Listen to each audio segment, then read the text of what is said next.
Haji Abdul Somad Rizki. Pada beliau kami persilakan. Allahumma shalli ala Sayyidina Muhammad. Allahumma shalli ala Rasulika Sayyidina Muhammad.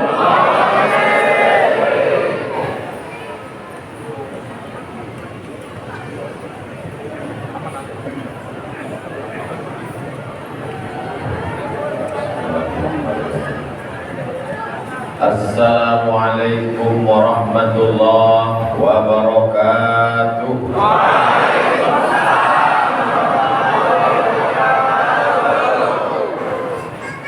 Anak raja memakai katun dipakai di waktu sahur.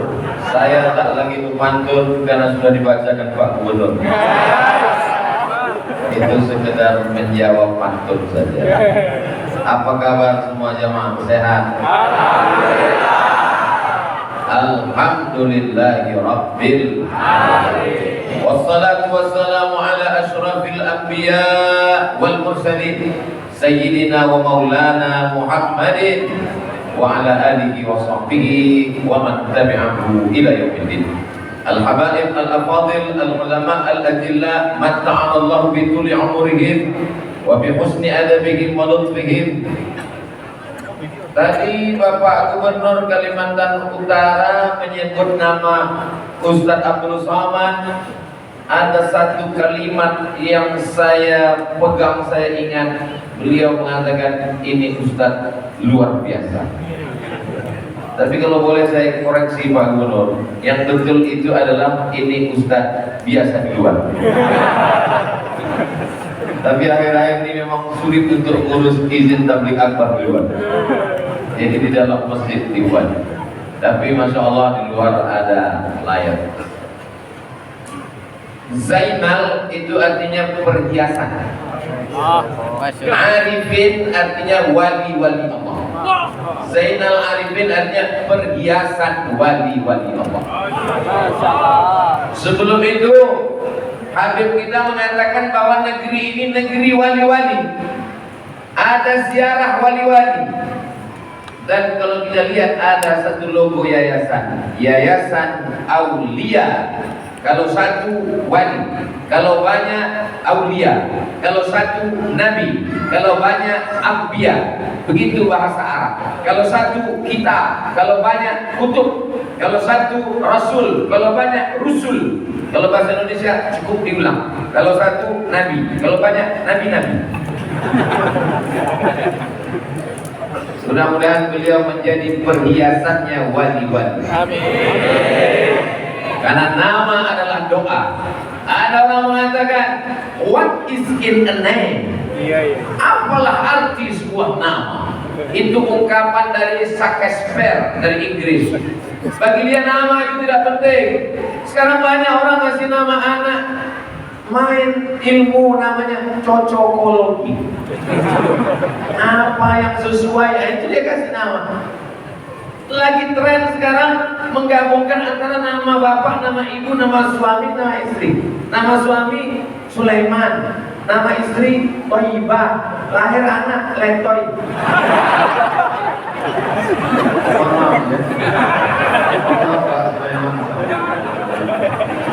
Cobalah kasih nama yang baik-baik. Barokah doa. Akhirnya beliau diangkat Allah menjadi perhiasannya wali-wali yang ada di Kalimantan Utara. Allahu Akbar. Saya sebelum kemari tadi dibawa mampir singgah ke rumah Bapak Bupati Kabupaten Bulungan. Saya sudah banyak mampir ke rumah wali kota, ke rumah gubernur, ke rumah menteri, ke rumah bupati. Biasanya mereka menghidangkan makanan. Paling banyak ikan itu 1-2 ekor. Tapi di Bulungan luar biasa, 1000 ekor.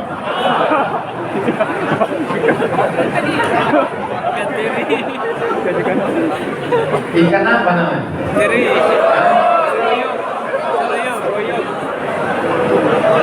Siapa yang mau makan malam 1000 ekor, datanglah ke Bulungan. Luar biasa. Gimana rasanya Pak Ustaz?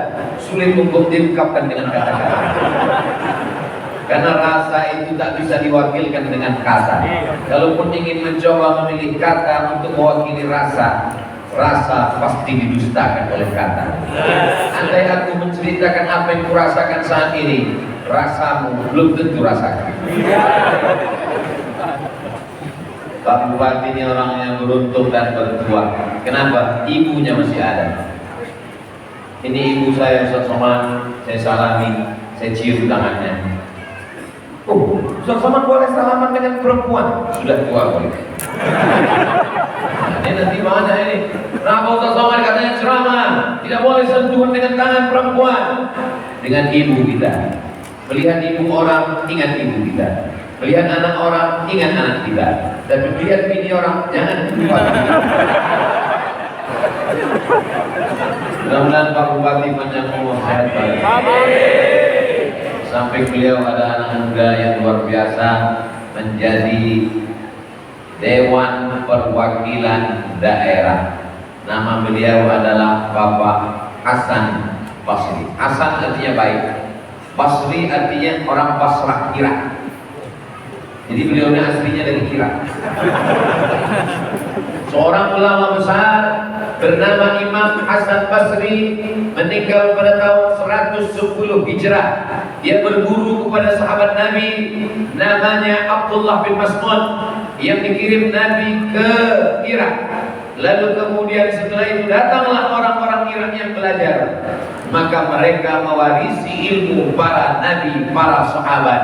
Nama ulama diambil menjadi nama anak-anak, nama orang-orang, nama manusia yang ada di Kabupaten Bulungan. Tujuannya untuk apa? Supaya negeri ini tetap menjadi baldatun thayyibatun rabbun. Yang selalu kontak dengan saya para habaib, tak dapat saya sebutkan satu persatu. Di antaranya adalah Habib Muhammad Barakbah. Nabi Muhammad SAW punya anak perempuan namanya Sayyidatuna Fatimah. Sayyidatuna Fatimah punya anak laki-laki namanya Sayyidina Husain.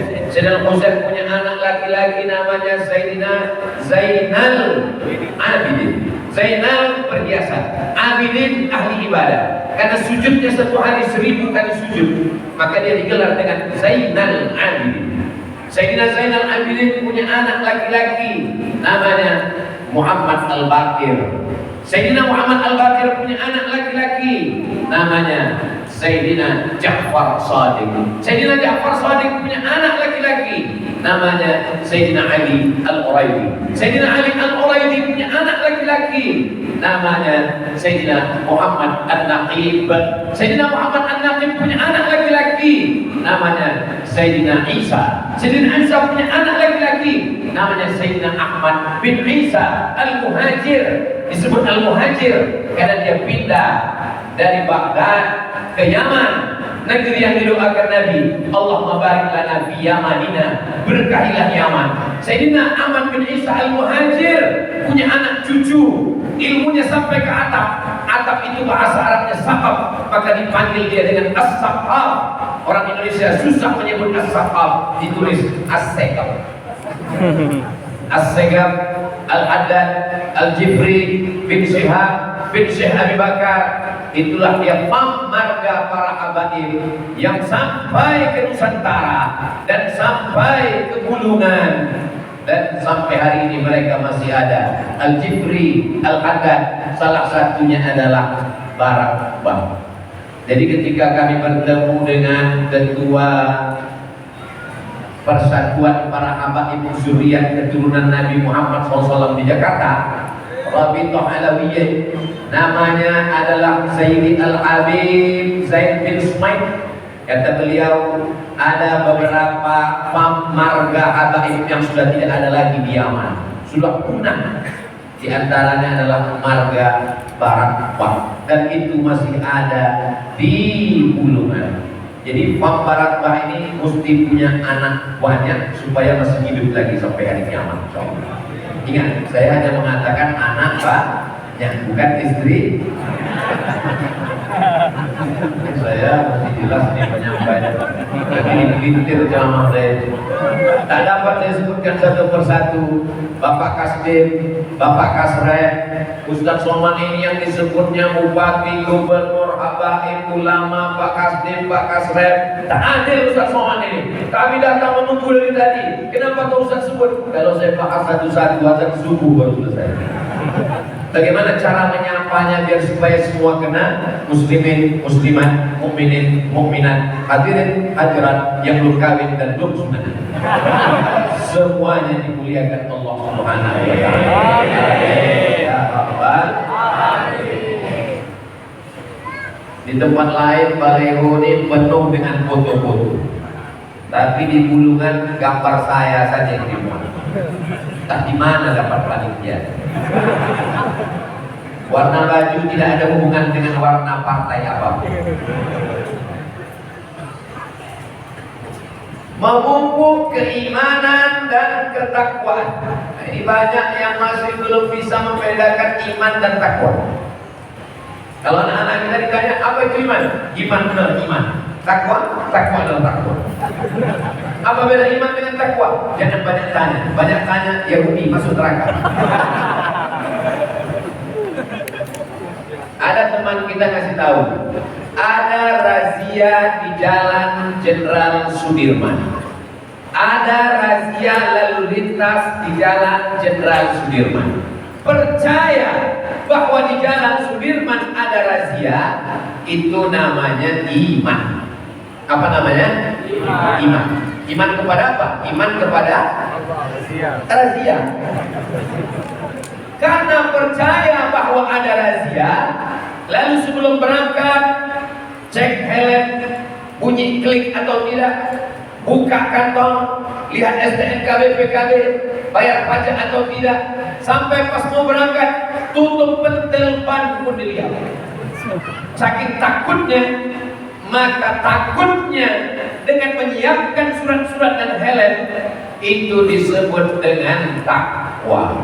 Jelas? Biasanya definisi dengan contoh itu lebih paham, lebih masuk ke akal pikiran. Jadi kalau nanti ada orang bertanya, apa itu beda iman dengan takwa? Udah dijelaskan Ustaz Somad kemarin. Apa itu? Kena bilang. Percaya ada razia, itu namanya iman. Karena percaya ada razia, lalu menyiapkan surat-surat, helm, pakai sepatu, jangan pakai sandal jepit, maka kesiapan untuk mengikuti aturan itu namanya takwa. Saya masih belum jelas Pak Ustaz. Oke, saya kasih contoh kedua. Pergi ke rumah sakit. Sampai di rumah sakit, dokter membawa balon berwarna hitam yang tidak ada dalam lagu balon itu ada 5. Karena di situ hanya disebut merah, kuning, kelabu, hijau, dan ungu, biru dan ungu. Tidak ada balon hitam. Balon hitam itu yang dipegang dokter puskesmas. Diikatnya lengan kita, dipencet-pencetnya balon hitam, lalu setelah itu dia katakan, Bapak kena penyakit darah tinggi, darahnya 150 per 180. Percaya kepada ucapan dokter itu namanya iman. Beriman kepada apa? Beriman kepada dokter. Lalu karena kita kena penyakit tekanan darah tinggi, lalu apa kata dokter? Jangan banyak makan minyak, jangan makan kepiting, jangan makan telur, jangan telur puyuh, jangan minum susu, banyak makan buah, rajin olahraga, jangan mikir macam-macam. Ikut kata, nasihat, saran dari dokter, itu disebut dengan takwa. Jelas? Biasanya di beberapa tempat 2 kali contoh jelas. Apalagi di Bulungan. Karena di Bulungan ini orangnya cerdas-cerdas. Dari mana Ustaz tahu? Makanannya bergizi dan berkualitas. Karena kabarnya ikan di sini matinya cuma sekali. Di tempat lain ikan itu mati sampai 5 kali. Dari laut, sungai naik ke sampan sekali. Dari sampan masuk ke kulkas sekali. Dari kulkas masuk ke kuali 3 kali. Dipanaskan 3 hari berturut-turut 5 kali.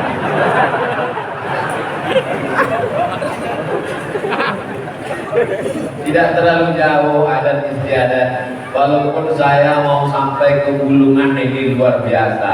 Habis sholat subuh berangkat dari Pekanbaru ke Jakarta 1 jam 40 menit. Dari Jakarta terbang sampai ke Balikpapan.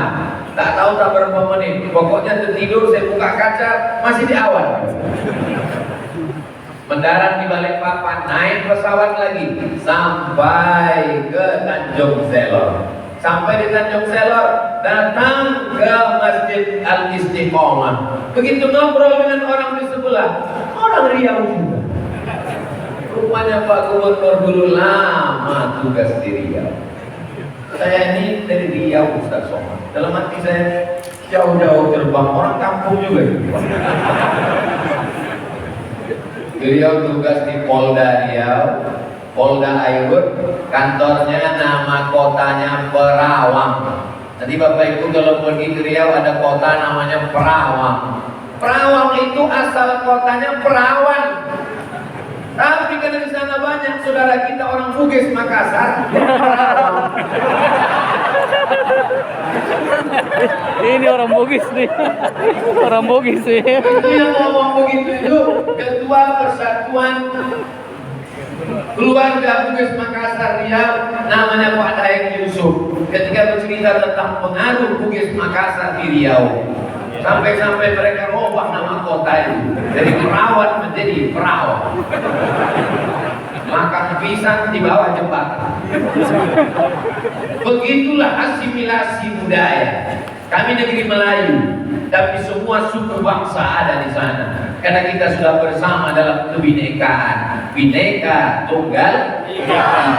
Jadi secara budaya tidak begitu jauh. Fisik rupa bentuk wajah juga mirip-mirip. Lalu kemudian agama juga demikian. Kami dulu punya kesultanan Melayu namanya Kesultanan Siak Sri Indrapura. Perawak itu masuk dalam Kesultanan Siak. Sama-sama berawal 1723-24. Sedangkan Kesultanan Bulungan juga 1730-an. Jadi masih kepala 17 sekian. Itu untuk adik-adik yang mau ngerti sejarah mudah.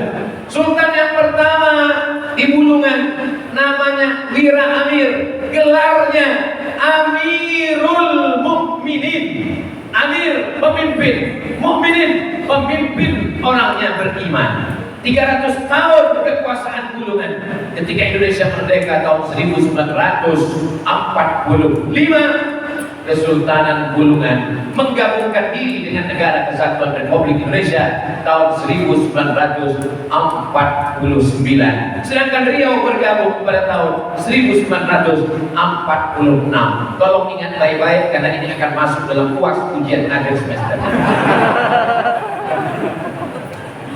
Kami gak bisa nulis Pak Ustaz, gak usah ditulis. Karena ceramah saya malam ini direkam, kamera dekat maupun kamera jauh. Nanti tinggal ditonton di channel Ustaz Abdul Somad Official. Subscribe, like, share, dan komen. Jamaah yang dimuliakan Allah Subhanahu wa Ta'ala. Mengapa tidak dikatakan menanamkan iman? Mengapa dipakai kata memupuk iman? Karena tidak ada orang lahir yang tidak beriman.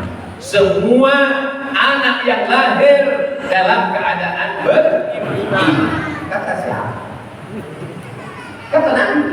Ma min mauludin illa yuladu alal fitrah. Semua anak yang lahir dalam keadaan fitrah. Fitrah bukan kertas kosong. Fitrah bukan kampas yang belum dilukis.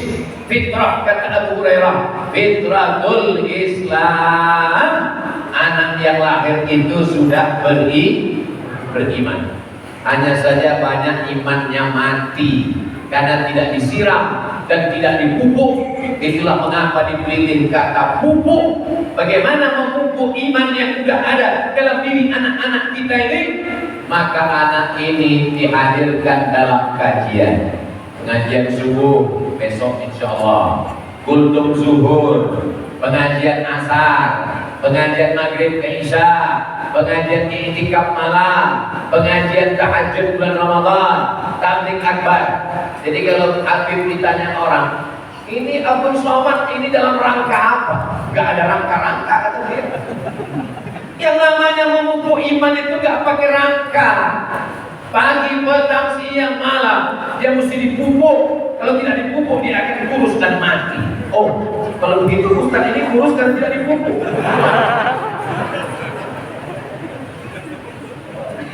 Iman tak dapat diwarisi dari seorang ayah yang beriman. Saya kena dalam masjid tidak lanjutkan lagu itu. Anda di luar masjid 3 album kita main. Iman tidak bisa diwarisi walaupun dari seorang ayah yang beriman. Siapa contohnya? Nabi Nuh alaihissalam. Nuh itu bahasa Arab. Nuh. Orang Barat menyebutnya Noah. Anaknya namanya Kan'an. Hujan 40 hari 40 malam. Mau tenggelam, dia panggil anaknya. Ya bunayya. Kalau bahasa kampung kami, oh my son, irkam ma'ana, follow me. Naik ke perahu ayah. Apa kata anaknya? Sa'awi ila jabalin ya'simuni minal ma'. Aku tidak perlu naik ke sampan ayah. Aku bisa naik ke atas bukit. Ternyata hujan 40 hari 40 malam, tenggelam seluruh dunia. Ketika itu datang jiwa keayaan seorang Nuh. Bukan kenabian. Karena kalau kenabian tenggelamkan, tapi keayaan, kebapakan seorang ayah. Apa kata dia? Ya Rabbi inna bni min ahli. Ini anakku ya Allah. Selamatkan dia ya Allah. Apa kata Allah? Innahu laysa min ahli. Dia bukan anakmu. Innahu amalun ghairu salih. Karena amalnya tidak saleh. Itulah kenapa kita selalu meminta Rabbi habli minas. Minta anak yang soleh, bukan soleh. Mudah-mudahan anak-anak kita soleh semua. Tidak disuruh menanamkan iman karena anak bapak yang dilahirkan istri bapak lahir dalam keadaan beriman. Mana dalilnya? Wa idh akhadha rabbuka min bani Adam. Ingatlah ketika Allah mengambil persaksian dari anak cucu Adam. Mohon maaf jangan tersinggung. Ini yang lahir ini semua anak cucu Adam kan? Alhamdulillah. Kalau ada yang nggak ngaku keturunan Nabi Adam, berarti keturunan monyet.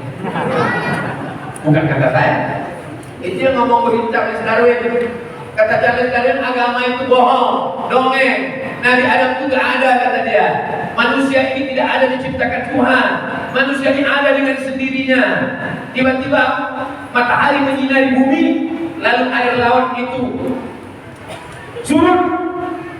Makhluk yang ada di laut naik ke darat, berbulu karena sinar matahari, memanjat naik ke atas pohon, lalu kemudian ekornya memendek, jadilah manusia, berevolusi. Kata Charles Darwin, kita semua adalah keturunan Nabi Adam dan Adam dari tanah. Kullukum min Adam, semua kamu dari Adam. Wa Adam min turab, dan Adam dari tanah. Jadi kita ini semua dari tanah, Pak Ustaz. Ya. Kalau dari tanah berarti sifatnya sama, Pak Ustaz. Sama. Tapi kenapa teman saya itu sombong angkuh? Dia dari tanah juga, cuma tanah sengketa.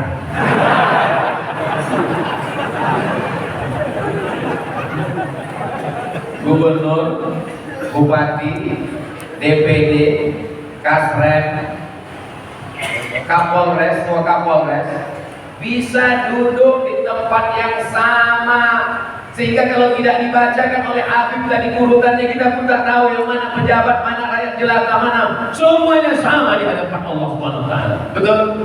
Bedanya paling beda tipis, ada yang dapat beli kota, ada yang tidak. Itu saja. Tapi di hadapan Allah Subhanahu wa taala semuanya sama. Lalu ketika Allah mengambil persaksian, belum ada kuku, belum ada bulu, belum ada darah, belum ada daging, belum ada tulang, masih dalam bentuk ruh. Ketika itu Allah bertanya, apa kata Allah? Alastu birabbikum, bukankah aku ini Tuhan kamu?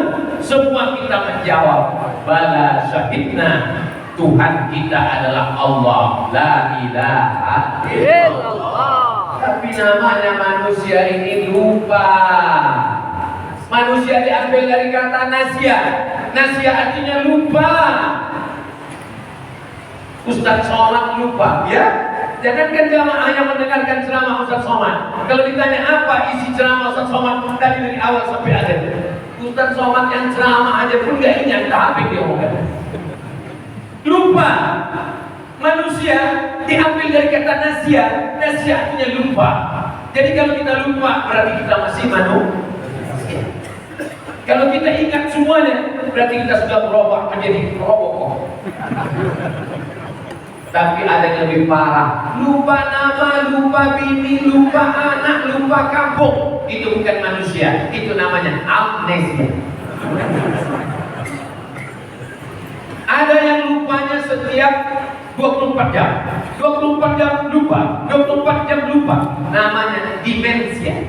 Nanti sampai masanya kita pikun. Lupa. Tapi surat tanah ingat.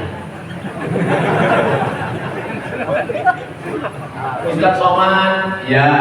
Saya ini kalau sholat zuhur kadang 2 rakaat salah. Assalamualaikum warahmatullahi wabarakatuh. Lupa. Saran saya bagi yang sudah tua, lupa ini sholat apa, bacaannya cepat-cepat karena tidak mampu lama mengingat. Hari ini Bapak boleh tersenyum, hari ini Ibu boleh tersenyum, tapi sampai masanya nanti ketika terjadi itu pada diri Anda, lalu kemudian Ibu meneteskan air mata berkata, lupa. Demensia, ada yang lebih lupa lagi adalah amnesia. Karena lupa itu dia mesti sering diingatkan. Makanya anak ketika pertama kali lahir diingatkan oleh bapaknya di telinga sebelah kanan. Ketika anak saya lahir, saya pun pakai baju kemeja, tidak pakai peci, masuk ke rumah sakit, menemui bidan perawat yang piket jaga bayi-bayi. Assalamualaikum. Waalaikumsalam. Abang mau ketemu siapa? Kata dia. Berarti saya belum ustaz. Saya mau ketemu anak saya, baru lahir tadi. Oh, nanti anaknya tolong diletakkan di tangan, kepalanya sebelah kiri, kakinya sebelah kanan.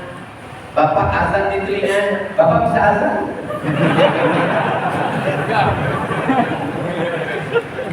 Dulu waktu anak pertama belum viral. Saya azankan telinganya sebelah kanan. Allahu Akbar, Allahu Akbar. Tapi tidak kuat macam itu, terkejut dia. Azan untuk anak tak sama dengan azan di masjid. Azan untuk anak itu lagunya agak slow dikit. Ini sekarang banyak azan di masjid itu salah. Azan yang mestinya untuk anak dibawanya ke masjid.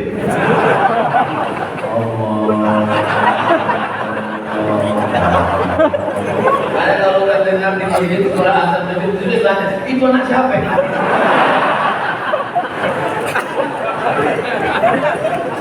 Azan untuk anak itu slow guys. Allahu Akbar, Allahu Akbar. Orang yang tidak mengerti ajaran Islam. Apa ini ajaran Islam ini? Anak baru lahir, gak bisa ngomong, gak bisa bahasa Arab. Kenapa diazankan? Kenapa diazankan? Mengingatkan dia tentang syahadat dia di alam roh. Sekarang dia sudah sampai ke alam dunia. Walaupun bapak ibu orang kaya, tidak akan mungkin bapak azankan ke telinga dia, nanti kau kirim S3 ke Amerika.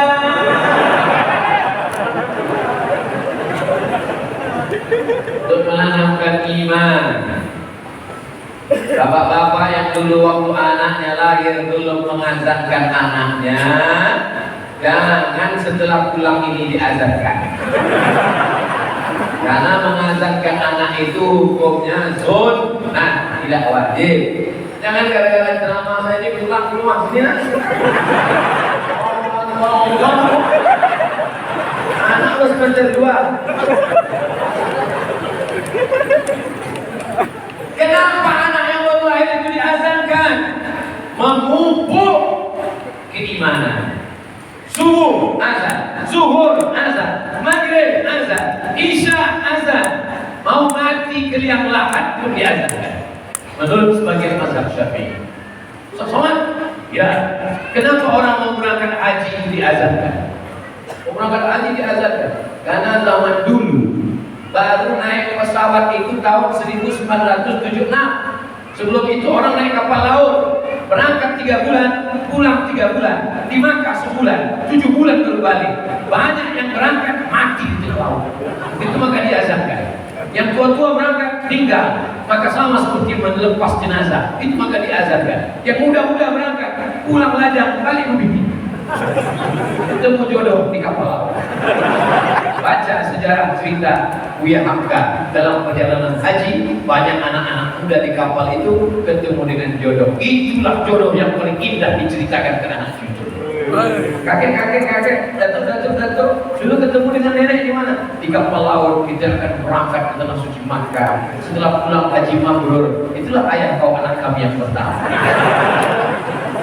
Indah. Nenek, gimana dulu ketemu dengan datuk? Kami naik kapal laut, berkenalan dengan ayahmu, pulang, nikah, punya anak. Itulah kau anak yang pertama. Kami kasih namanya Safina. Apa arti Safina? Kapal laut.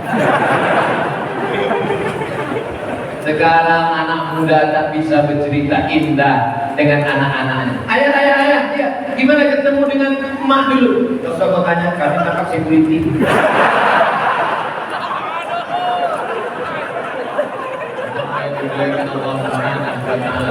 Buatlah cerita yang indah supaya cerita itu akan indah pada masanya, diceritakan untuk anak cucu, termasuk yang hadir malam ini akan pulang ke rumah membawa cerita keimanan yang penuh dengan keindahan. Insyaallah.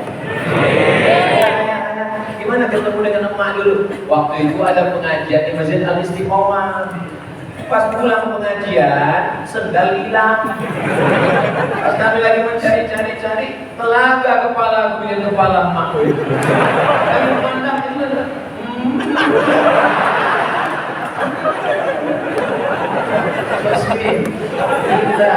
Masya Allah. Waktu itu siapa yang ceramah ya? Yang ceramah waktu itu namanya Ustaz Abdul Somad. Di mana dia sekarang? Meninggal. Tapi anak bapak yang hadir malam ini, Masya Allah, ada anak kecil.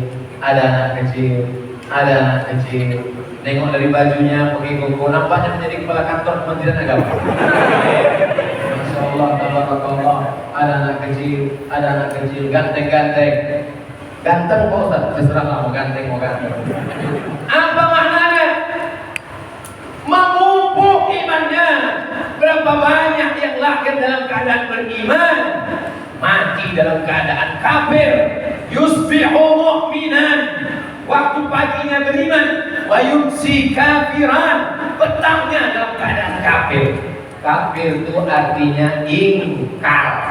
Paham?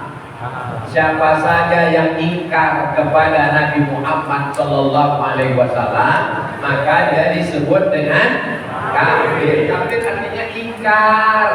Ustaz Abdul Somad itu kafir. Ya, saya ini kafir terhadap ajaran orang lain karena saya ingkar. Cuman masalahnya istilah itu tidak ada di agama kamu. Tidak boleh kita menyebut orang lain kafir. Kenapa tidak boleh? Karena kita dalam Quran dikatakan wala ana abidu ma'abattum wala antum abiduna ma'abud. Aku tak menyembah apa yang kau sembah, kau pun tak menyembah apa yang aku sembah. Artinya kita biarkan orang lain menyembah apa yang dia sembah. Betul, tidak salah. Tapi itu ada di dalam surat apa? Tapi tak boleh. Kecerdasan. Tapi istilah itu istilah agama. Di dalam masjid, dalam kajian, bukan untuk dipakai kepada teman, tetangga, kawan, sahabat kita. Paham? Jangan nanti gara-gara dibahas ini, lalu nanti pas ketemu sama tetangga, yang Islam silakan pesta makannya di sini, yang kafir-kafir di sana. Ini istilah agama dipakai ketika mengkaji di dalam masjid. Tapi kan ceramah Ustaz ini nanti dipiralkan orang di luar. Bukan salah saya ceramahnya dalam masjid. Yang salah itu yang memviralkan. Itulah perlunya ada namanya aturan. Kalau tidak nanti semua kena jerat ITE. Kita ini masih gagap tentang masalah teknologi. Siapa yang membuat aturan itu? Payung hukumnya ada di DPR RI. Untuk perda, DPR di kabupaten, DPR di kota, DPR di provinsi. Jadi memupuk iman sesuai dengan kemampuan masing-masing. Ustaz Abdul Somad memupuk iman, khutbah, ceramah, tausiah, tabligh akbar. Tapi anggota DPD, DPR RI, DPD provinsi, DPD kabupaten, DPRD kabupaten kota, mereka tidak ceramah, mereka cukup hadir sidang paripurna, sidang anggota legislatif, mengeluarkan peraturan-peraturan daerah untuk kabupaten kota provinsi, undang-undang untuk skala nasional. Itu adalah jihad untuk apa? Memupuk keimanan. Bisa dipahami? Anak-anak kita ini nanti akan ada yang jadi anggota DPR RI. Amin. Mereka mengeluarkan undang-undang. Undang-undang apa? 20% APBN untuk pendidikan. Sudah atau belum? Sudah. Tapi alokasi untuk pondok pesantren, untuk tahfiz Quran, untuk pembangunan masjid, bupati, gubernur tidak berani berbuat apa-apa menolong agama. Karena kalau sampai APBD, APBN mereka pakai, masjid tumbuh, pesantren besar, tapi dia tak sampai 2 periode. Kenapa? Ditangkap KPK. Apa mau pejabat kita ditangkap KPK? Tidak. Bagaimana payung hukumnya? Diperjuangkan melalui DPD, DPR RI, DPRD kabupaten, kota, provinsi. Jadi jangan memupuk keimanan ini hanya tanggung jawab ustadz saja. Nanti Ustadz Somad tambah kurus, kering, mati mendadak. Sesuai dengan bakat kita masing-masing. Kira-kira kalau Ustadz Somad bangun masjid bisa apa nggak bisa? Jamaah serba salah. Mau dibilang bisa nggak bisa, mau dibilang nggak bisa nanti dia tersinggung, merajuk, ceramahnya berhenti. Abdul Somad diminta meletakkan batu pertama pembangunan masjid. Alhamdulillah, batu yang diletakkan sampai sekarang tak bertambah-tambah. Tapi begitu gubernur dengan satu tanda tangannya, maka selesai pembangunan masjid kabupaten kota. Allahu Akbar. Mengapa nanti yang dapat payung di akhirat di padang mahsyar? Sab'atun, 7 golongan. Yuzilluhumullah, dapat naungan. Yauma la zilla illa zilluh. Hari itu tak ada naungan kecuali naungan Allah. Siapa dia? Imamun adilun, pemimpin yang adil. Kita doakan Pak Gubernur, Pak Bupati jadi pemimpin yang adil. Tolong agama dengan kekuasaan yang ada di ujung jari. Tolong agama dengan kekuasaan yang dititipkan Allah di pundak. Allahu Akbar.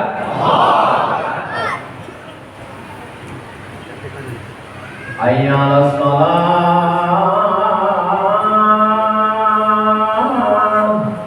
Yang datang satu orang. Dia imam, dia makmum, dia iqamat, dia azan, dia bersihkan WC, dia menyapu masjid. Pemain inti, pemain cadangan terbang, pemain naturalisasi hilang.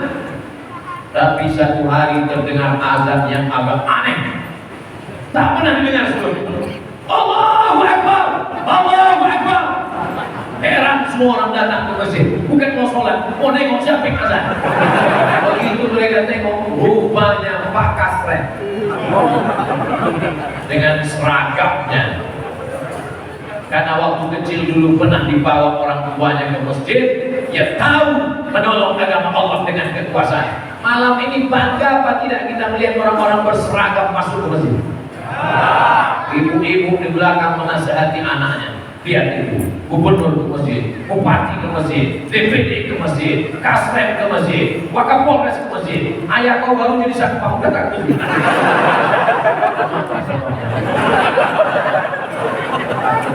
Abang sekarang mesti hati-hati. 4/1 lulusan kok security mensomasi masuk juga.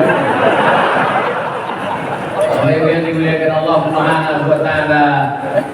Yang ingin saya sampaikan adalah kalau anak menjadi remaja, menjadi dewasa, menjadi gubernur, menjadi bupati, menjadi polisi, menjadi tentara, imannya dipupuk dengan benar, maka dia akan memperjuangkan agama Allah. Apakah kalau dia memperjuangkan agama Allah dia akan menganiaya orang lain? Wa ma arsalnaka illa rahmatan lil alamin. Imannya dipupuk, takwanya mantap. Duduk dia menjadi anggota DPR RI, duduk dia menjadi anggota DPRD, dikeluarkannya perda. Tidak boleh jual minuman keras di pinggir jalan. Apakah perda itu mengganggu saudara kita non-muslim? Tidak. Saya tanya sekali lagi, apakah perda tidak boleh jualan miras di pinggir jalan itu mengganggu saudara kita non-muslim? Tidak. Karena mereka silakan minum, kita tidak atur mereka minum di rumah mereka. Wala ana abidun ma'abattum wala antum abidun ma'abud lakum dinukum. Papua muslim minoritas, tapi di Papua ada perda tidak boleh jual miras sembarangan. Kenapa? Karena kalau orang sudah mabuk tidak bisa membedakan mana kawan, mana lawan, mana istri dia, mana istri orang. Artinya apa? Yang namanya hubungan sosial dengan diterapkannya aturan Islam menjadi terjaga dan terpelihara. Apakah dengan adanya kerajaan Islam Kesultanan Bulungan dari sejak tahun 1730 sampai tahun 1949 sehingga non-muslim diratakan dengan tanah, Islam datang menjaga kedamaian. Saya tinggal di Mesir. Mesir itu Islam mayoritas, tapi kemudian ketika Islam berkuasa di Mesir sampai hari ini Kristen, Ortodok, Koptik masih hidup. Saya nyewa rumah, yang punya rumah namanya Baba Yosef. Baba Yosef non muslim, yang bayar sewa rumahnya saya. Tiap bulan ketemu Baba Yosef, ini sewa rumah kami. Sampai akhirnya suatu hari kata Baba Yosef, sewa rumah mesti saya naikkan. Kenapa Bapak Yosef? Ana musab di saratan. Saya kena penyakit saratan. Bahasa Indonesianya CANCER, cancer. Bahasa kitanya kanker.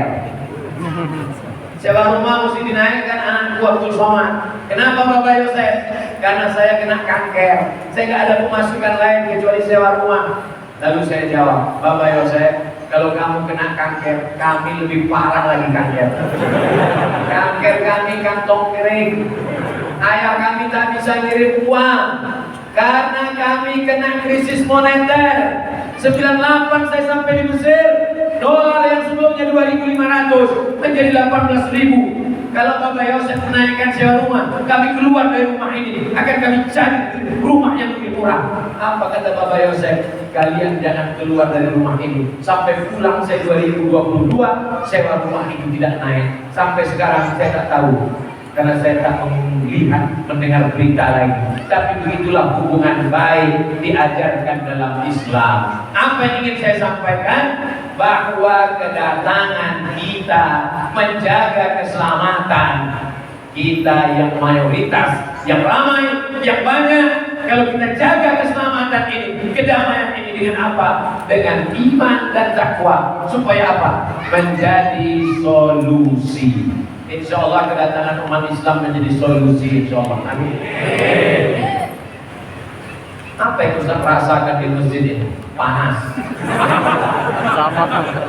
Masjid ini sudah besar, kipas anginnya melimpah ruah, dari atap sampai dinding ada semua. Tapi jumlah jamaah ini sudah bahasa kampungnya over capacity. Ini kita di dalam ini udah ganti-gantian oksigen. Dari mulut bapak ke mulut saya, bisa over. Masya Allah, tabarakallah. Saudara yang ada di luar sana, memang kalian jauh dari Ustaz. Kelihatannya kalian tidak punya derajat sama sekali. Tapi yakinlah, kalian yang paling nyaman karena enak bernafas.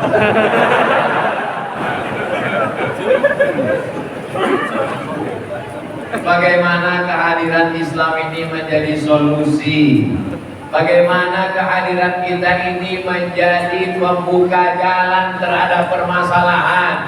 Alhamdulillah setelah anak saya rajin ikut pengajian Ustaz Somad, dia menjadi solusi masalah kami. Amin. Amin. Anak saya itu setelah ikut pengajian Ustaz Somad menimbulkan masalah saja. Bukan salah Ustaz Abdul Somad. Salah dia tidak nonton full karena dia menonton hanya 5 menit, 2 menit gara-gara nggak punya paket 2 giga.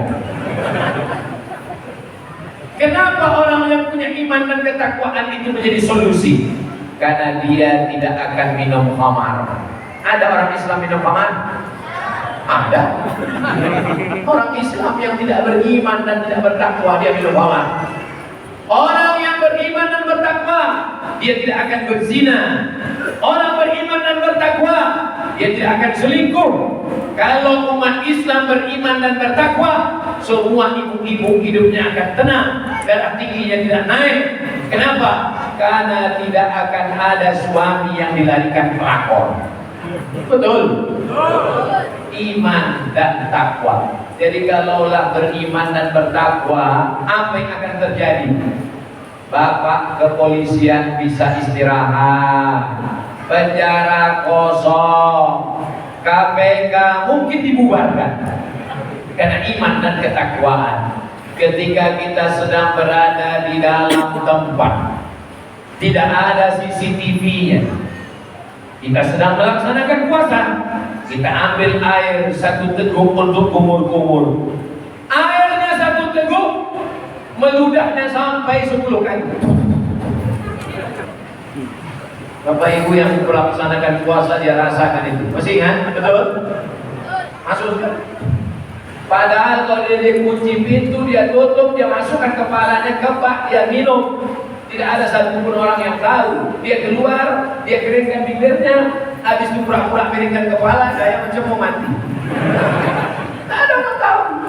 Tapi saat itu dia sadar bahwa dia sedang iman dan takwa. Yang mengawasi dia siapa? Bukan CCTV.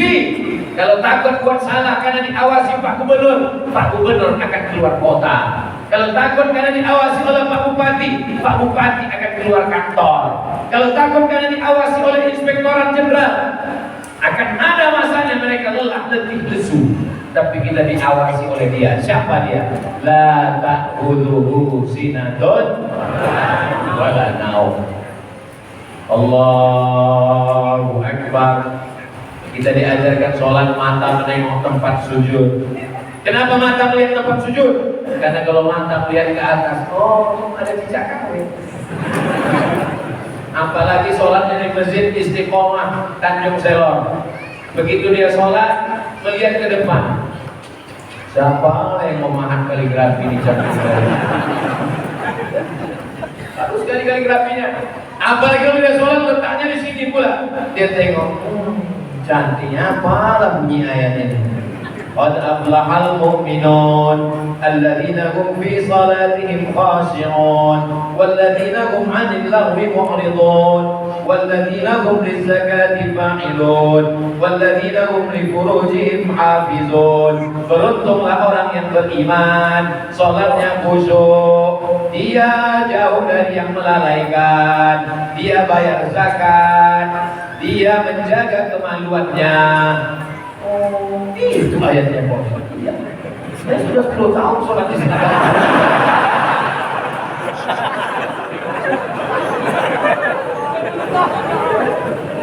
Masya Allah, tabarakallah.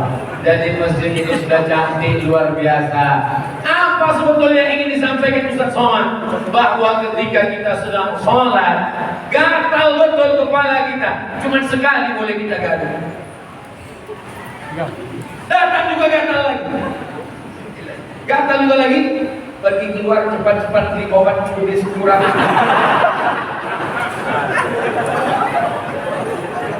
Kenapa orang sedang sholat itu tidak mau mengganti? Kenapa orang sedang sholat itu melihat tempat sujud?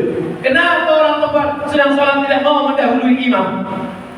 Imam baru kita boleh bergerak. Allahu Akbar, baru kita bergerak.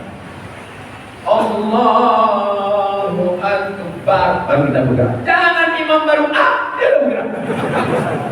Imam sujud, imam baru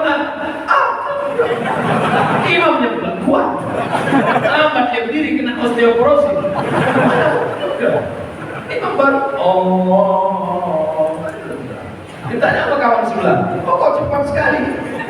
Nama kau siapa? Valentino Rossi. Kenapa? Karena dalam sholat kita diajarkan iman dan takwa, bahwa kita sedang diawasi malaikat, bahwa kita sedang diawasi Allah. Tapi sholat ini gak lama. Sholat paling lama 5 menit, 10 menit. Itu pun kalau berjamaah. Kalau sholat sendirian di rumah,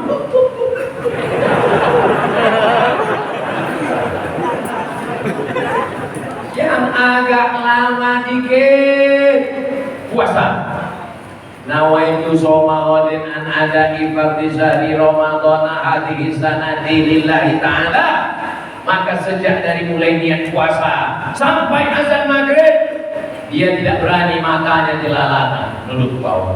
Dia tak berani telinganya mendengar. Kalau ada orang mau menceritakan aib orang lain, gimana kabar siatu lagi, siatu bini, siatu mana, sedang puasa. Nanti habis maghrib kita lanjut. Kenapa? Latihan iman dan takwa. Tapi puasa ini gak lama. Sahur jam 5, buka jam 6.22. Hanya 13 jam setengah. Dibuat lagi yang lebih lama. Nah, ini berhari-hari. Tanggal 8 Zulhijjah 9, 10, 3 hari. 8, 9, 10. Labbaik Allahumma labbaik. Begitu diucapkannya labbaik Allahumma labbaik, jangan sampai gugur rambut, jangan sampai koreng bulu hidung, jangan sampai kuku patah, jangan sampai cabut tanaman, tidak pakai baju berjahit. Mudah-mudahan kita diberikan rezeki bisa melaksanakan haji. Stop Saya tidak tahu di Kalimantan Utara mungkin kuotanya bisa lebih cepat. Kalau Riau, STAR 2022 berangkat 50 tahun lagi. Jadi kalau saya STAR ONH sekarang umur 25. Perasaan. Lahir 1977, sekarang 2022, umur 45. Walaupun banyak nggak yakin, saya tetap meyakinkan kalian semua. Saya sudah 45. STAR ONH 2022 berarti berangkat umur 95. Begitu orang menerima SMS, orang pun ragu, ini berangkat haji apa meninggal? Tapi tidak ada yang sulit kalau Allah mau memberikan kemudahan. Innama amruhu idza arada syai'an ayyaqula lahu kun. Begitu sampai di tanah suci, langsung ke Madinah, ziarah makam Rasul, hari ke-8 pergi ke Bir Ali, sholat sunat. Labbaik Allahumma labbaik. Maka sejak berniat, rambut jangan gugur, bulu hidung jangan gugur, jangan pakai berjahit. Takut dalam rangka apa? Memupuk keimanan dan ketakwaan. Kalau saya yang bimbing haji di dalam bis itu, bagi yang membimbing yang dari Makkah itu, saudara-saudara kita dari Jawa Barat, dari Jawa Tengah, ini lembut-lembut semua. Labbaik Allahumma labbaik, labbaik la syarika laka labbaik, innal hamda wan ni'mata lak wal mulka la syarika lak. Mobilnya dingin, kencang. Langsung saya maju, saya ambil mikrofon. Labbaik Allahumma labbaik, labbaik Allahumma labbaik, labbaik la syarika laka labbaik, innal hamda wan ni'mata laka wal mulk la syarika lak. Selama di jalan itu ada yang ngajak-ngajak cerita. Siapa tuh pergi Belanda, orang Belanda, saya tengok ceret kuningnya 3, itu macam orang pergi Belanda, ini kan orang. Kenapa? Karena dia takut ibadah hajinya rusak, memupuk keimanan dan ketakwaan. Sampai di kota Makkah, masuk ke hotel, saya bilang jamaah yang dulu ke atas, saya mau ngurus kunci hotel, nanti saya naik ke atas, saya ngurus. Baik Ustaz, mereka pun naik ke atas, saya ngurus kunci kamar. Begitu sampai ke atas, saya tengok jamaah. Yang perempuan jilbabnya sudah terbuka, menyedok nasi di ruang makan. Sudah pakai daster. Yang laki-laki pula pakai jaket kedinginan. Saya bilang kalian melanggar larangan ihram. Jadi hukumannya gimana Pak Ustaz? Kalian bersedekah fakir miskin 90 rial. Yang mampu seekor kambing 600 rial. Yang tak mampu Pak Ustaz, fakir miskin 90 rial. Yang tak mampu lagi Pak Ustaz, kalian berdosa. Kami pilih yang dosanya.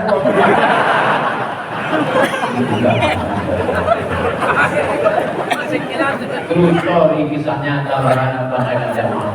Kenapa kamu pakai jaket?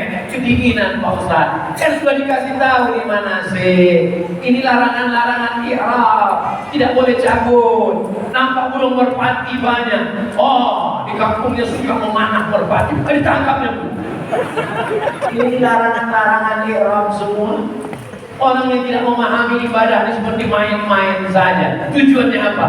Menjaga keimanan dan ketakwaan. Sholat, puasa, haji, zakat. Zakat menjaga keimanan.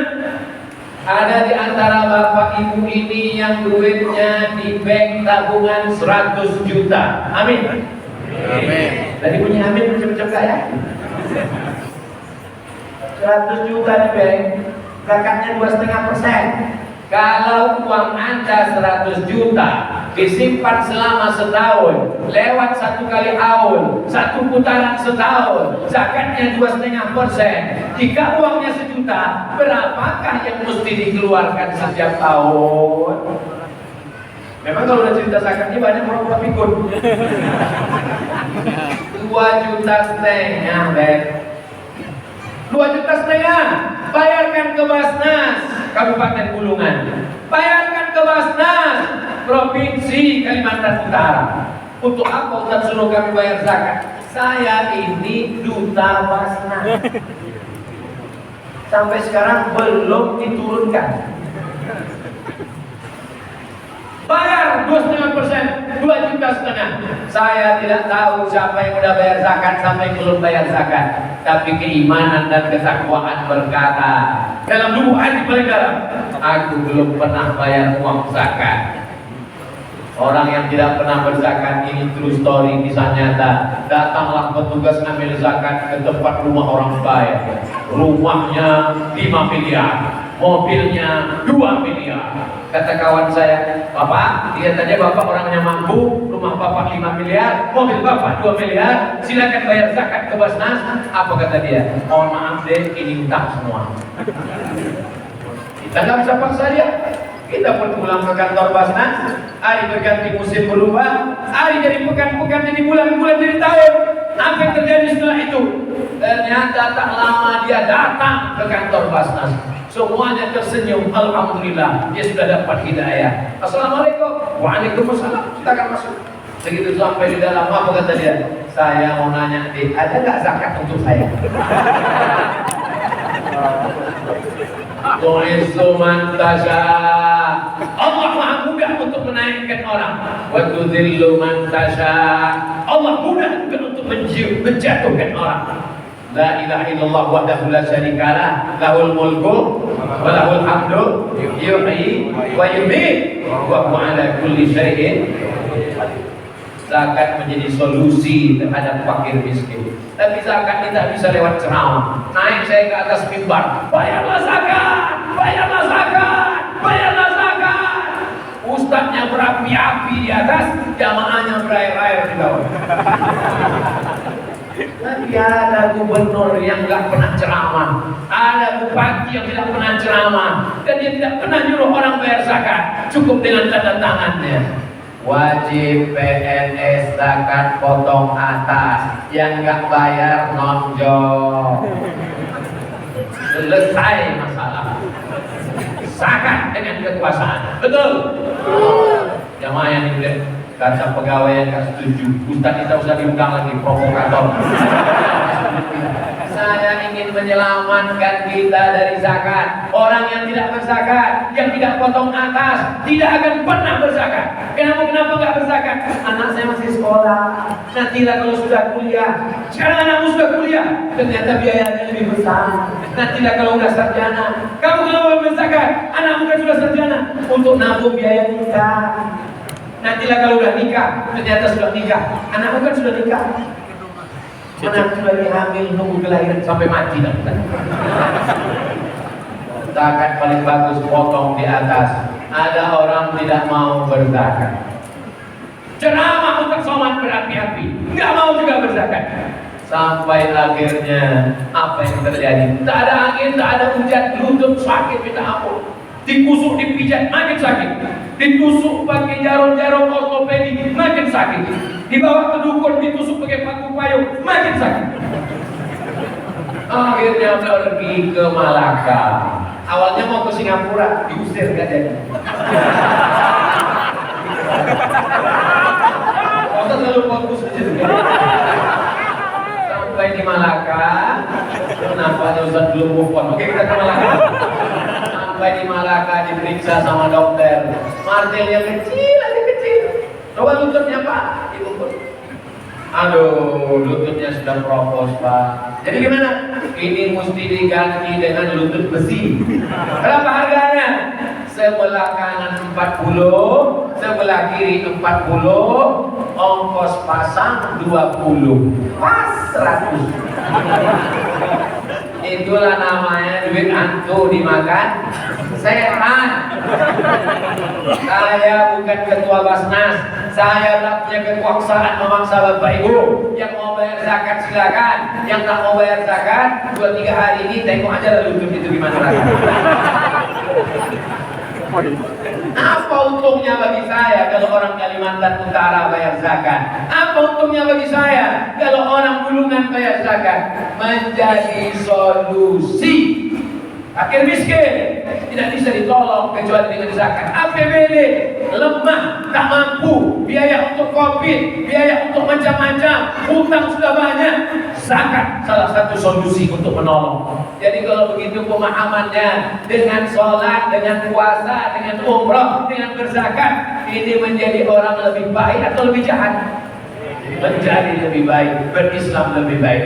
Sumber rezeki yang tak bertepi.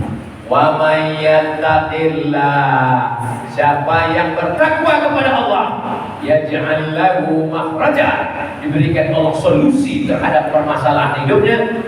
Wa yarzuqhu min haitsu la yahtasib, diberi rezeki dari jalan yang tidak disangka-sangka. Janji Allah, Allah kalau sudah berjanji, innaka la tukhliful mi'ad. Enaknya ceramah di Bulungan, saya tinggal bacakan pangkal ayat, nyambung ke depan. Yang nyambung anak-anak lagi. Innaka la tukhliful mi'ad. Di tempat lain, innaka la tukhliful mi'ad. Memang anak-anak di Bulungan di luar biasa. Anak-anaknya hafal, apalagi bapak ibu. Kalau nggak percaya, tes aja satu-satu. Sulitkah bagi Allah untuk memberikan rezeki? Innama amruhu idza arada syai'an ay yaqula lahu kun. Tapi kalau tidak ada usaha, bisa rezeki itu masuk ke mulut kita? Ini air minum dijamin 100% untuk Ustaz Abdul Somad, betul? Untuk saya, kan? Betul untuk saya. Tapi kalau cuma saya tengok aja, saya buka mulut, mau dia masuk dalam? Mesti ada usaha untuk membuka tutupnya, memasukkannya ke gelas, meminumnya. Ada kudrat, kemampuan. Ada iradah, kemampuan. Jangan gara-gara ceramah malam ini, kalau beriman, bertakwa, rezeki tak bertepi. Besok bapak-bapak bangun jam 8, jam 9. Tak ada yang masuk kantor. Marah Pak Bupati. Habib, jangan mudah melalui Somad, berusaha etos kerja di rumah. Kalau ditanya sama Pak Bupati, kenapa kalian tak masuk kantor? Cukup dengan iman dan takwa.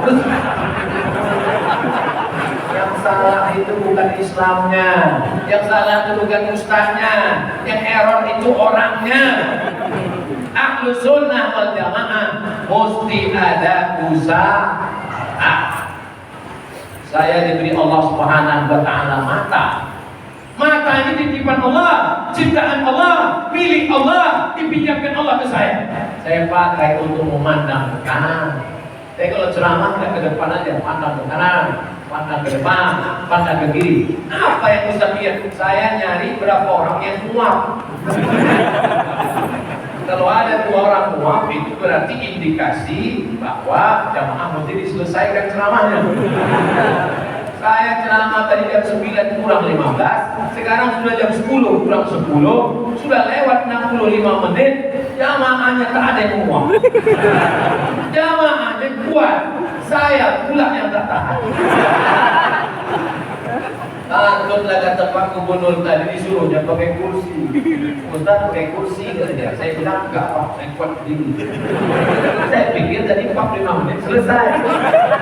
Rupanya jamaah di Bulungan ini radikal.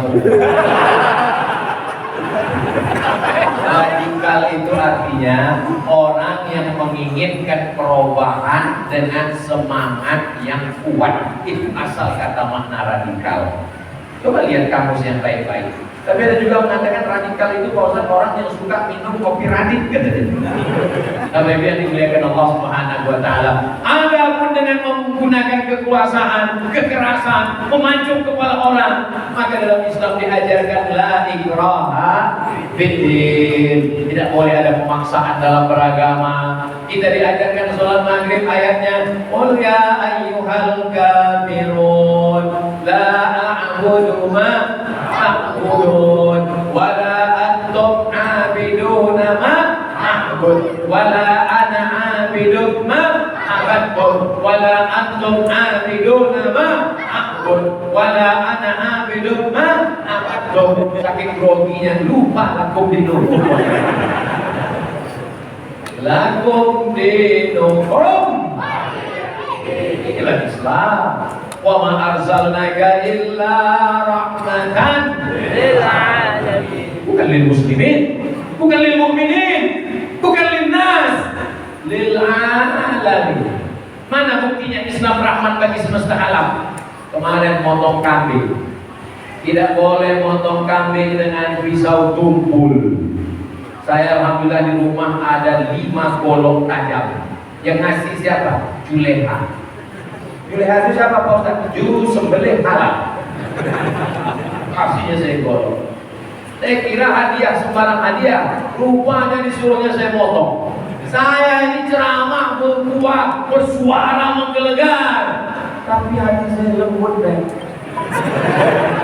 Saya nggak sampai hati motong. Sampai sekarang belum pernah saya motong ayam. Tiba-tiba disuruh potong sapi, mau tak mau saya tunjukkan mana saya bilang potong untuk konten aja. Lalu upload selesai. Setelah itu tahun ini tak ada saya potong sapi pun tak ada. Tapi kalau sudah dimasak disediakan, tak pula sampai hati saya itu tidak menyelesaikannya.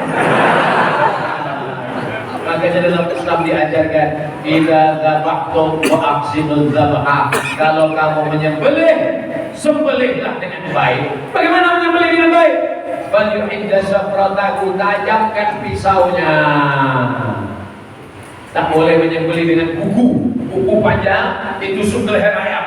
Kaulah ayam yang jahat, sejak aku pergi kau masuk rumah. Tak boleh disetrum, diambil listrik disetrum ke sapi. Tak boleh pakai air. Kawan saya dari Majelis Ulama Indonesia meriksa ke rumah potong, dimasukkan mereka selang ke dalam mulut sapi sampai akhirnya tersedak mati. Rupanya tujuannya supaya dagingnya berat, karena bercampur antara darah dengan daging. Itu virus penyakit luar biasa. Mohon bapak-bapak dari kepolisian memeriksa rumah-rumah potong supaya disesuaikan dengan ajaran Islam. Ada penyakit namanya Medco, med gila, ko sapi, Medco sapi gila. Kenapa? Darahnya tidak keluar, dagingnya tidak dimasak, tidak dicuci menurut ajaran Islam. Sapinya disetruk, tumbang, dipotong, tidak dicuci, langsung aja dikasih kecap, tidak dimasak 100%, di atas api bolak-balik dimakan barbecue. Ya. Habis itu berputar-putar kepala. Medco sapi gila. Dalam ajaran Islam, di dalam darah itu ada bakteri, virus, kuman, penyakit. Sembelih, habis darahnya semua bersih, dagingnya masih ada darah-darah, cuci, siram pakai limau, jeruk nipis. Setelah itu, mak saya dulu menasehati saya tak ada keluarga perempuan, anak pertama, adik laki-laki. Kau nanti pergi merantau jauh, kau sekolah, adik kau tak ada perempuan, aku sudah tua, kau nanti masak sendiri. Kalau kau mencuci ayam, cuci 2 kali. Kenapa 2 kali, mak? Karena kakinya 2. Nanti kalau kambing kau cuci 4 kali. Kenapa 4, mak? Karena kakinya 4. Kita tak paham. Sekarang baru paham. Rupanya kambing, sapi, kerbau darahnya merah. Dicuci sekali masih kotor, 2 kali masih kotor, 3 kali masih putih abu-abu, 4 kali baru bersih suci sampai tak ada najis. Dimasak dengan bismillah, dengan sholawat.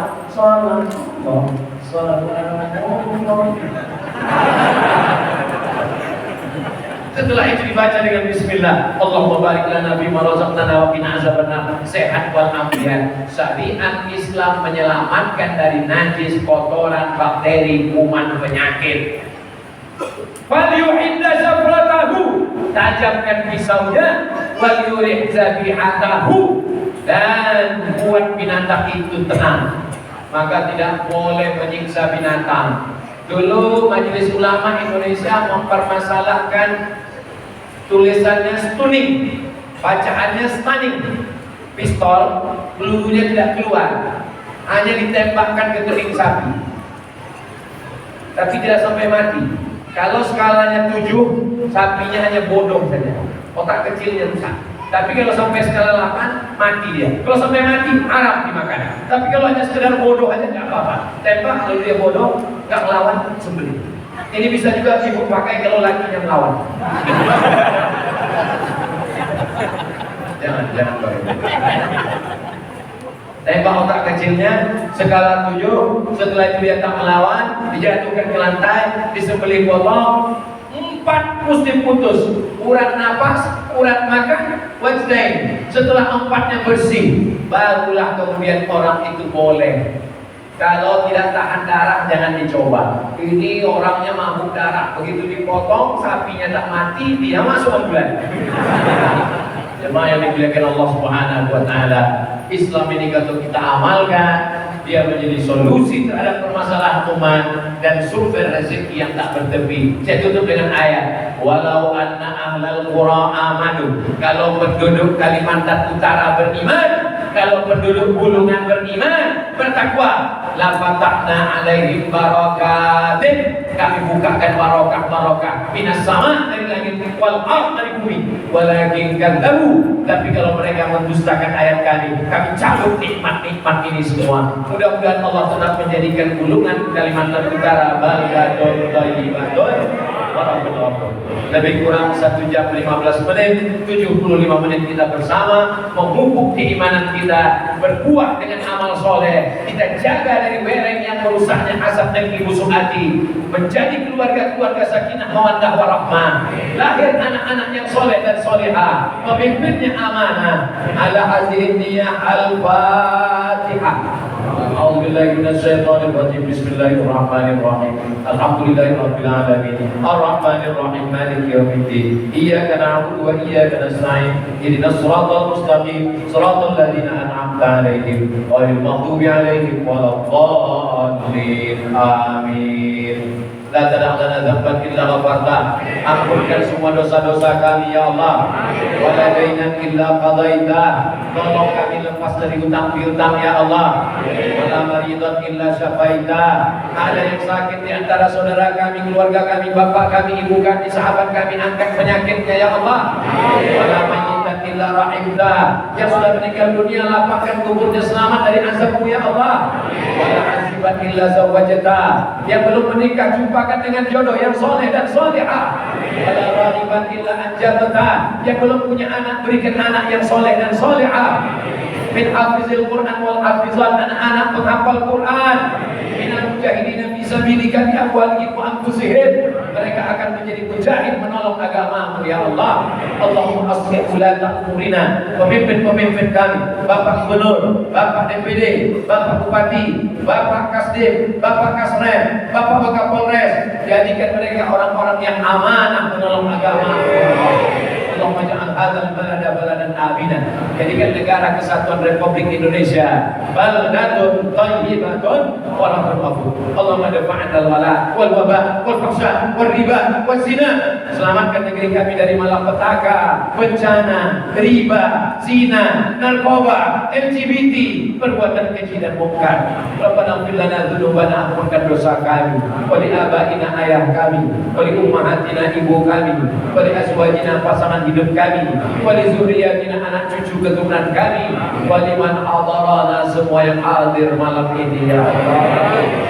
Wa li ikhwanina alladziina sabaquna bil iman, saudara kami yang sudah mendahului kami dengan iman. Allahumma khtim lana bi husnil khatimah wa la taqtim alaina bi su'il khatimah. Allahumma ja'al akhir kalamina, jadikan akhir kalam kami ketika ajal kami sampai, yang terakhir keluar dari mulut kami saat sakratul maut, saat malaikat maut mencabut nyawa kami, yang terakhir keluar dari mulut kami la ilaha illallah Muhammadur Rasulullah sallallahu alaihi wasallam. Rabbana atina fid dunya hasanah wa fil akhirati hasanah wa qina adzabannar. Wa sallallahu ala sayyidina Muhammad wa ala alihi wa sahbihi wa sallam. Walhamdulillahi rabbil alamin. Taqabbalallahu minkum innahu taqabbal karim. Pulang dengan tenang, jaga ketertiban, mohon maaf segala kesilapan. Terima kasih segala perhatian. Wassalamualaikum warahmatullahi wabarakatuh. Tadi kami sampaikan kepada seluruh jemaah bahwa kita kembali dapat bersama dengan puas pada subuh nanti bertempat di Masjid Habib Ahmad Al-Kaf di Kampung Arab. Sekali lagi kepada seluruh jemaah yang ingin kembali mendengarkan ceramah agama yang akan disampaikan oleh Ustaz Abdul Somad, kami mengundang Bapak dan Ibu seluruh kaum muslimin dan muslimat untuk bersama-sama mengikuti ceramah beliau di Masjid Habib Ahmad Al-Kaf di Kampung Arab. Demikian kami ucapkan terima kasih atas segala perhatian dan segala dukungan serta bantuan seluruh pihak yang telah membantu kegiatan ini sampai dengan selesai. Dan tak lupa kami menyampaikan permohonan maaf apabila terdapat hal-hal yang tidak berkenan dalam penyampaian kami, dan juga wakil panitia kami mohon maaf apabila terdapat kekurangan yang dilakukan dalam pelaksanaan kegiatan ini. Akhir kata kami ucapkan wassalamualaikum warahmatullahi wabarakatuh. Waalaikumsalam warahmatullahi wabarakatuh.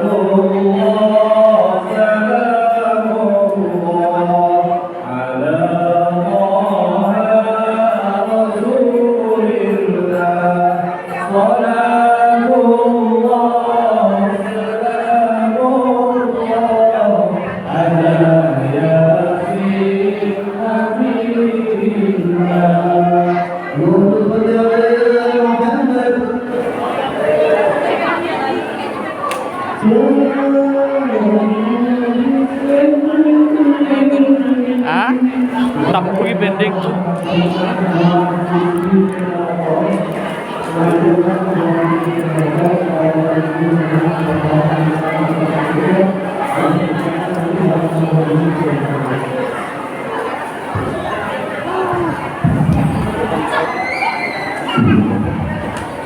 Just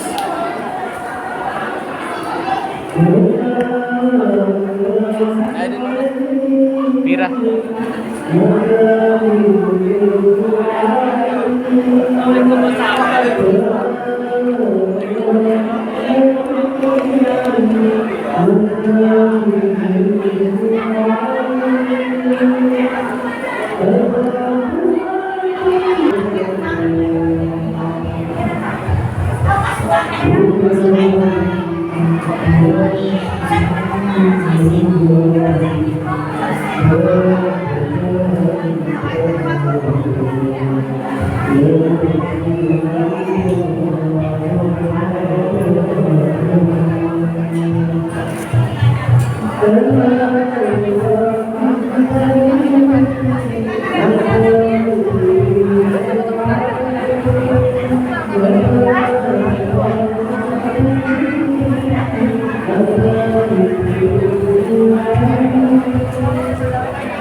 Nay, Pira.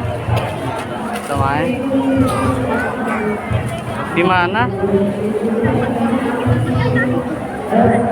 Di mana? Oh, di mana?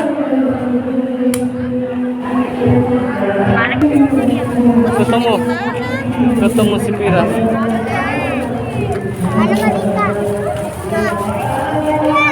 Ketemu. Halo Pira.